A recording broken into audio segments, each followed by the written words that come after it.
Orlando was the big winner. Well, I don't know if they're the winner, but they traded all their players who, have not really have disappointed. I mean, not Vucevic. Fournier gets traded too. So does Gordon. Gordon went to Denver. Picks, obviously, Vucevic, who's 30 years of age, he's had a great year. He's scoring 24. He scored averaging 24 and a half a game with a ton of rebounds. Now, it's not a bad team, and that makes you wonder, but he goes to Chicago, a couple of first-rounders, 22, I think, and 25 back to Orlando. And Fournier goes to the Bulls, and they get a couple of second-round picks. The Bulls. He goes to the Celtics, and they get a couple of second-round picks. So Orlando makes some moves today. A couple of other little things. If you care about Norman Powell, who everybody in New York was all revved up about, Norman Powell, my goodness, really? Went to Portland, but Lowry stayed. I think when Rondo got traded to the Clippers, I didn't see a clarification on that for Lou Williams and others going back to Atlanta. The bottom line is that, there was not any game changer that's going to determine, and change the landscape of the league right now, because if everything is equal and everybody is healthy, and Oladipo went to the Heat, by the way, too. And that's a typical Raleigh move. It'll help them. But if everything is equal right now and everything, turns out to be in a situation where health is not a consideration, everybody is raring to go, Lakers and the Nets are the two best teams, from what I have seen. Not that I've watched the NBA on a nightly basis, but I would say Lakers and Nets. Harden, Irving, and Durant. Now, Durant, again, he hasn't played in months, but I'm assuming eventually he'll get out there and play a game or two. Durant and Irving, if he is in the mood, and you never know with him either. But those three, even though they don't have a ton of depth, I would think they can get through the East and get in the NBA final. And then we shall see against LeBron and Anthony Davis down the road. That would be a hell of a series. You got 5 Hall of Famers on the court. Davis and LeBron, of course, and then you got Durant, Irving, and Harden, and those are 5 Hall of Famers. I don't care. If you don't love either, you don't love Harden, fine. You don't love Irving, fine. They're Hall of Famers. You got to be fair. And obviously Durant and LeBron and Anthony Davis are great. So that'd be a hell of a series. That would be a fun, no fans, but that would be a fun series, and we shall see where we are. Those are the two best teams. Milwaukee's playing better. Or, Miami makes an interesting move here. Celtics can't get out of their own way. Philadelphia's Philly. That'd be interesting, too. And the Lakers do have to deal with Denver, maybe the Clippers, but that will be a hell of a series. So that is a big NBA story today that we have spent some time on. And, of course, the other story that we mentioned at the top of the hour at 4 is the retirement today of Dick Stockton, the legendary voice, longtime voice, CBS, and, of course, Fox, and frequent guest here on our program. We got to give him a little we got to give him a little salute and a little a goodbye deal because of the fact that he had such an illustrious career, and he says hello. Dick, welcome again. Congratulations. Christopher Russo, how are you today? Okay, pal? Well, you don't have to identify yourself. I know that who you are. A box of chocolates would be perfect, by the way. That would be box of, how do you feel? This day is going to come for us all. How do you feel with the announcement today? What's going through your mind? Great. I feel great because, Chris, I knew this was the right thing. This was the time to do it. I've had a great career and, 55 years, and my wife Jamie and I actually want to go to Europe in the fall. I haven't traveled overseas, and I hope it's open at some point, in 50 years. So there are a lot of things that I do and I want to continue to do, and this is the perfect time for it. Wow, how about that? So you want to get out a little bit and enjoy the world. You had so many great moments, Dick. Is there one thing that stands out most of all? Those Lakers-Celtics series in the 80s, is that it? Well, I would say the Carlton Fisk home run in the 75 World Series has never been toppled as my number one thrill. That's number one. The Lakers-Celtics series was great. I mean, it was the package of all of those series in the 80s, not one game in particular, and not one year in particular, as it turns out, but the whole package of doing basketball the way I really enjoyed it at the time with Bird and Magic and Kareem and all of those guys in Boston-LA rivalry, that would be it. And there were a couple other things, too, including an Olympics deal that I had in 1994 in the Winter Olympics, calling Dan Jansen's world record gold medal speed skating event, which I did with Eric Heiden. And that that stands up there as well.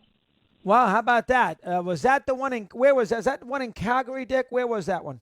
No, that was in Norway. That was in. Oh, it was in Norway. Lillehammer. Yes. Yes. Oh, so that too interesting. I hadn't thought of that one. Let's do the Fisk one first. You're a young broadcaster, and you rose to the occasion. You got to be a little nervous in that booth with Gary Giola and Quebec Red Sox. A long delay before you get to a Game 6. Classic game, and then all of a sudden Fisk hits the home run. Came naturally that night. That's a wonderful call. Thoughts there for a sec. Go ahead. Let me hear. Well, it was a difficult call. It was difficult because it wasn't one of those long, rhapsodic drives to deep left or right center field, and you've got time to say going back is Foster looking up, and it's gone. It was a line drive. It was a split-second call down the line. It was going to be fair or foul, and as I've told people, if I would have said foul ball and now it's a home run, my career would have ended that day. And if I would have said it is a home run and the ball had been foul, my career would have ended that day as well. But you bring up a good point. You bring up a good point, Chris, about you say you had to be nervous. I was nervous when I started the World Series. I did Game 1 with Curt Gowdy on television at Fenway Park, and Curt had been the voice of the Red Sox for nearly 2 decades, Narragansett beer, and he was really folksy, and everyone in Boston loved him. And I was nervous doing this game with him, and he did the first 4.5 innings, and then he handed over to me in the bottom of the 5th inning. And he was so warm and so generous, telling Boston fans when we were on camera how good of a job I did that year and how the fans liked me, and that relaxed me at that point. And that totally made me feel comfortable for the rest of the World Series. Well, how about that? Gowdy had that great reputation of being so friendly, and so he was great to you in that first game. And you're making an excellent point, Dick. If you had messed up that call, you would have still had a hell of a career, but that really launched you. So that call, if you didn't get that right, who knows where you would have ended up. Thoughts there for a sec. Let me hear. You want me to do it? No. If you had messed that call up, you're right. Your career could have gone. Now, you still would have had a great career, but it may have been a little sideways turn for a little while, and we would have known about that call for a long time. Oh, boy, Dick blew, this young broadcaster blew. So that is a very important call in that spot to hit the right note, wait for the call, and get it right. That's tricky, and who knows if you got that wrong, where Dick Stockton would have been. That's a fair point. Well, no? He might be a caddy at some golf club or something like that. Who knows if he's good enough to do that. But what I had to do it was instinctive, Chris. It was a matter of, it's not a matter of things that you can draw out. It's instinctive. If it stays fair, it's a long drive. If it stays fair, home run. And so I could go either way with it, and it just happened that way. And as Tom Verducci wrote in Sports Illustrated a few years ago with a very generous story about that event, is that I stayed silent for 40 seconds and didn't say another word until Fisk went into the Red Sox dugout mobbed by his teammates. Never said a word until that point. Wow, that's another good aspect of that call. Wow, that's one of the great calls. Well done there, Dick. All right, what was your first big football game you did for CBS, NFL? Well, I did pre- and post-game shows for a lot of years, and then in 1982, they teamed me with Roger Staubach. And I don't remember who played, but any NFL game was big at the time. And the point is that every game in the National Football League is a big game, and I learned that in recent years as not being one of the top teams on Fox, and obviously not doing games like the Saints and the Rams and the Buccaneers, and the Patriots and games like that.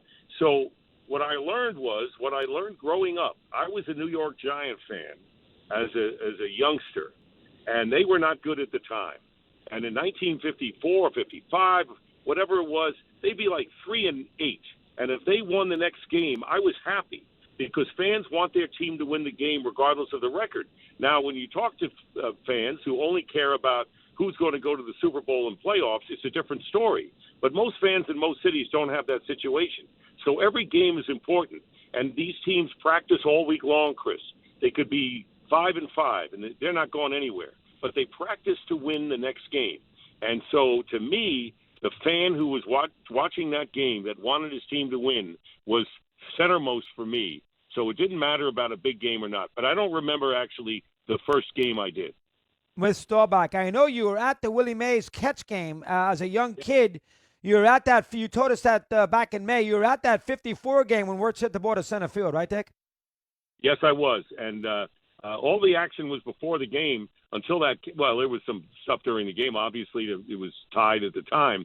But, I mean, before the game, I saw Casey Stengel wandering around. It was the first time in 6 years he wouldn't be in a World Series. I saw Connie Mack with the high starch collar walking. And then before the game, we were about 8-9 rows behind the Indians dugout at third base.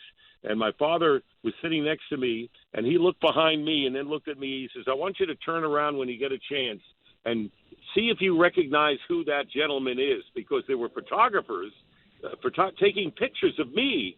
They were right in front of me in the aisle. Why are they taking pictures of me? And I turned around and looked at the guy, and I turned to my father. I said, I have no idea who he is. He says, that's General Douglas MacArthur. Wow, how about that? Wow, I love that one. That's did your father get you into business, Dick? I mean, he influenced you because he was a big sports fan. Tell me about your parent role. Let me hear. Go ahead. Well, it's a great question. My father did not. No one got me into business. My father was in the printing business, and he used to do designs. But he was a great sports enthusiast. He saw Carl Hubble strike out those 5 guys in the 1934 All-Star game at the Polo Grounds. He knew sports. I mean, he played handball. He was a good athlete, but he loved sports. And so what we do is that every weekend we would watch and listen to games on radio and television. He would explain the nuances of baseball to me. It took me to about 20 games a year at the Polo Grounds. And so the enthusiasm that he gave me, plus wanting to be a sports writer, he brought 8 newspapers home a night. And when he came home from work, because we were in, the New York metropolitan area, Kew Garden Hills in Queens, and he would bring home all of the papers, and we would study the columnists and the beat writers and discuss how they wrote the stories and how they handled the same game. And it was fascinating, and that's when I wanted to be a sports writer, when I went through that with him. And my mother. Wow, how about that? So you had a perfect. That's tremendous learning curve. He's bringing home the papers for you, and you're going through game stories with Dick Young. My goodness gracious! No wonder you became such a great broadcaster. That's going to help. And Go ahead. Also, I got to tell you, it was the Times, the Herald Tribune, the Daily Mirror, the Daily News, the World Telegram and Sun, the Journal American, the New York Post, and the Long Island Daily Press. If you think that I'm just making it up. And my mother was loved to play the piano, and on Sundays we would all stand around the piano and sing Rodgers and Hammerstein songs, which gave me my musical interest, and that's why I play the piano today and sing. And I sing and play the piano, and my lovely wife Jamie sits there with a drink and listens to me, and I have a glass out there for tips, and at the end of the night there's $1 in the glass. What's wrong? sort of like Billy Joel, for crying out loud, the piano man. Do you have any brothers? Did you have any siblings growing up, Dick, who loved sports too? Yeah, Did that help you? I had a sister who passed away about 10 or 12 years ago, and she was a wonderful person, and she really gave up. We could only, our family, we weren't rich. And so my parents said, we can only send one of you to an out-of-town college. So she said, send Ricky, as I was called then, Ricky to an out-of-town college. I'll go to Queens College, which is nearby where we live. And so therefore I went to Syracuse University. Wow, I've never heard that one before. That's what a job! My goodness, you went to. I saved the best for you. Save the best. How was Syracuse? Did Syracuse at that time have the broadcasting reputation, Dick, that it certainly has now? I mean, I know Glickman went there. Did it have the broadcasting reputation then when you went in the early 60s? Let me hear. No, not even close. In fact, they didn't even have the Newhouse School of Broadcasting. Wasn't even built till after I left, a couple of years after I left. I went there for journalism because I wanted to write, and I was so proud that I wrote for the Daily Orange. I was covering freshman basketball for the Orangemen on the Daily Orange, and that was what I wanted to do. And by accident, I tried out for the campus radio station, WAER, non-commercial station, and that's where I started doing some radio. I did news, I did music shows, I did sports as well, and that's what started it. Who was your hero broadcasting-wise at that point? Who'd you love? Watching Gowdy later, I understand that, but who in the early 60s did you – who was the big sports broadcaster in the early – Bob Wolf? Who was it for you, Dick? Well, nationally, when I was growing up, it wasn't a national kind of deal. So I loved Russ Hodges and Ernie Harwell, who did the Giants games. Harwell left after the 51 season and went to the Orioles and then, of course, spent decades with the Detroit Tigers. And I guess as I moved into high school and college age, it was Chris Schenkel, Jim McKay, people on ABC were the big ones. And so there weren't any national broadcasters that I admired at that point. Were you a fan of a Giant fan forever? You had that fandom right away. Were you a Red Sox? You were a Giant fan growing up. So how about doing the Red Sox games when you were a Giant fan in the 50s? I mean, the Red Sox hadn't won forever, so you had to capture the emotion of the Red Sox faithful in New England, always bridesmaids. Thoughts about getting that Red Sox job there in the early 70s? Let me hear. Well, I stopped being a Giant fan when they moved to San Francisco. The day they left to New York, that was it, okay? So I didn't root for anyone. In fact, when I went to Pittsburgh to work at KDKA, I wanted the Pirates to do well. I mean, I was a Pirate fan then, and I never was an American League fan. And the Yankees dominated every year. But when I became the Red Sox broadcaster, and Gene Kirby finally said, I'm ready to recommend you for the job after doing a lot of tapes, Ken Hawk Harrelson and I started in 75. And I love the Red Sox at that point, and that's been the closest to my team since then. Who texted you today, Dick, wishing you a happy retirement? You know everybody. You know Pat Riley. You know Ernie Accorsi. You know everybody. Give me a special one today who reached out to you to congratulate you. Got to be somebody that's unique. Who would that be? Well, Ernie is my great friend. So Ernie. Ernie's probably listening to this right now and taking notes and will criticize me coming up, as soon as we get off the air. But you're right. Ernie, he loves you. Yep. Go ahead. I would say that John Lynch meant a lot to me today because, he's out of the business and we worked together for 2 years and he sent me a video and an audio message and we talked on the phone. So John Lynch was special, but Fox Sports, Jacob Ullman, who's one of the executives up there, put together a great montage of thanks from Troy Aikman, Joe Buck, Pam Oliver, Darrell Johnston. I can go on and on. I've heard from Mike Breen. It's a little bit unfair. Brian Anderson is hard. It's unfair to name because if I leave someone out, it's unfair there. But Dave Pash, I'm just going off the top of my head. Countless ones. And I'm grateful for all of them, and I'm proud that they have done as well as they have. You're gonna miss it, Dick. Start of the football season. Is it gonna be a party that really misses this, or is it time? No, I will not miss it. I will not miss it. I'm being totally honest with you. I'm not saying that because, you have to say that. I have other things that I want to do and have done. By the way, I have been thinking of this.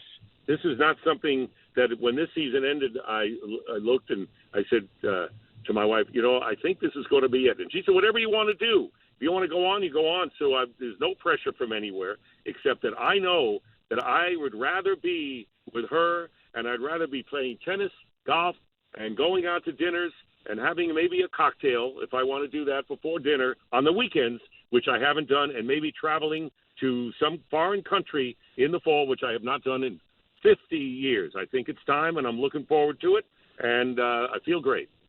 Good, Dick. Tremendous. Thanks for giving us a few minutes here. Congratulations. Wonderful career. Have some cocktails for me. So good for you. Congratulations. Knock 'em dead. Thanks very much here today. Well, and all the years. Thank you, all Chris. the years. Thank you. You got it. Dick Stockton. Great job there with Dick. Good